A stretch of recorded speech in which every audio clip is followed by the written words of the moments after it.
বিশ্ব যখন শান্তির নিঃশ্বাস ফেলতে শুরু করেছিল, ঠিক তখনই মধ্যপ্রাচ্যের আকাশ আবারও কালো ধোঁয়ায় ঢেকে গেল।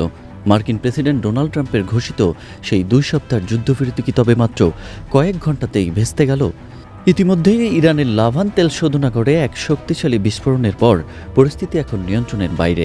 তেহরান একে বিশ্বাসঘাতকতা হিসেবে অভিহিত করে মুহূর্তেই সংযুক্ত আরব আমিরাত, কুয়েত এবং বাহরাইনে একযোগে ক্ষেপণাস্ত্র হামলা চালিয়েছে।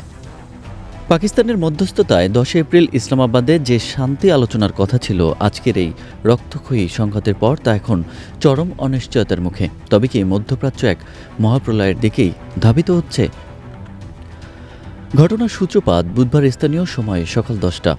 পারস্য উপসাগরের কৌশলগতভাবে গুরুত্বপূর্ণ লাভান দ্বীপের তেল শোধনাগারে হঠাৎ বেশ কয়েকটি শক্তিশালী বিস্ফোরণ ঘটে।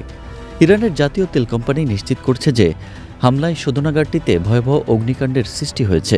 ইরান সরাসরি এই হামলার জন্য যুক্তরাষ্ট্র ও ইসরায়েলকে দায়ী করেছে। যদিও প্রাণহানি এড়ানো গেছে, কিন্তু এই হামলাটি ছিল সরাসরি যুদ্ধবিরতি চুক্তির লঙ্ঘন। তেহরানের পক্ষ থেকে জানানো হয়েছে, যখন আলোচনার টেবিল প্রস্তুত করা হচ্ছিল, তখন এই ধরনের হামলা পিঠে ছুরি মারার মতোই। লাভান দ্বীপে হামলার মাত্র কয়েক ঘন্টার ব্যবধানে ইরান তার প্রতিশোধের চাকা ঘুরিয়ে দেয়। আইআরজিসি মুহূর্তের মধ্যে সংযুক্ত আরব আমিরাত এবং কুয়েতের দিকে কয়েক ডজন ব্যালিস্টিক ও ক্রুজ ক্ষেপণাস্ত্র নিক্ষেপ করে। এদিকে সংযুক্ত আরব আমিরাতের প্রতিরক্ষা মন্ত্রণালয় জানিয়েছে, দুবাইসহ বিভিন্ন অঞ্চলের আকাশে একের পর এক বিস্ফোরণের শব্দ শোনা গেছে। আকাশ প্রতিরক্ষা ব্যবস্থা সক্রিয় থাকলেও ইরানের এই ব্যাপক হামলা পুরোপুরি প্রতিহত করা সম্ভব হয়নি। অন্যদিকে কুয়েতি সেনাবাহিনী জানিয়েছেন, তারা ইরানের তীব্র শত্রুতামূলক হামলার মুখে পড়েছে। অন্তত 28টি ইরানি ড্রোন ভূপতিত করার দাবি করলেও কিছু ড্রোন কুয়েতের দক্ষিণের গুরুত্বপূর্ণ তেল স্থাপনা, বিদ্যুৎ কেন্দ্র এবং পানি শোধনাগারে আঘাত এনেছে। এতে দেশটির অবকাঠামোর ব্যাপক ক্ষয়ক্ষতি হয়েছে। কুয়েত ও আমিরাতের ওপর এই হামলা মূলত আমেরিকার আঞ্চলিক মিত্রদের প্রতি ইরানের এক কড়া হুঁশিয়ারি। ইরানের রাষ্ট্রীয় টেলিভিশন স্পষ্ট করে জানিয়েছে, তাদের তেল স্থাপনায় বোমা হামলার পাল্টা জবাব দিতেই তারা এই অপারেশন চালিয়েছে। এদিকে লেবানন সীমান্তেও পরিস্থিতি অগ্নিগর্ভ।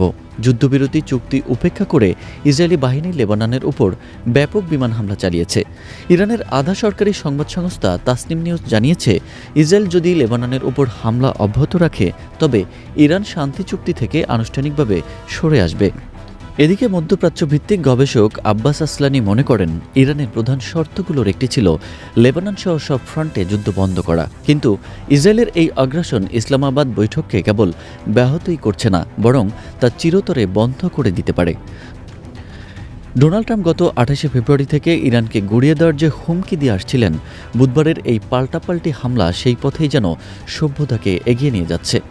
ইসলামাবাদে কি এই 10 এপ্রিল আদৌ কোনো আলোচনা হবে, নাকি বিশ্ববাসী সাক্ষী হতে যাচ্ছে আরও এক দীর্ঘস্থায়ী এবং বিধ্বংসী যুদ্ধের? সময় এখন সেই উত্তর দেওয়ার অপেক্ষায়।